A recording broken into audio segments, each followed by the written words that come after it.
लगातार द्वितीय थर पाई वायानाडर लोकमाने राहुल गांधी को सेमानंक सांसद भावरे मनोनीत कले। तेणु राहुल मध्य वायानाडर लोकंकु धन्यवाद देबारे पछरे पड़िले नाही।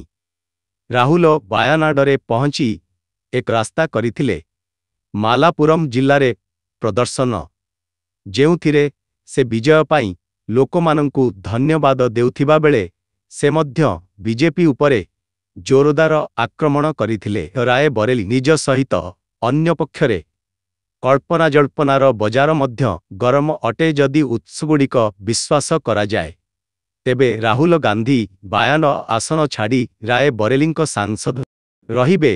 वायानाड उपनिर्वाचन रे प्रियंका गांधी जदिओ राहुल गांधींक पाई राय बरेली आसन रखिबा पाई अनेक बड़ कारण अछि। Is that both Wayanad and Amethi and Rai Bareli will be happy with my decision?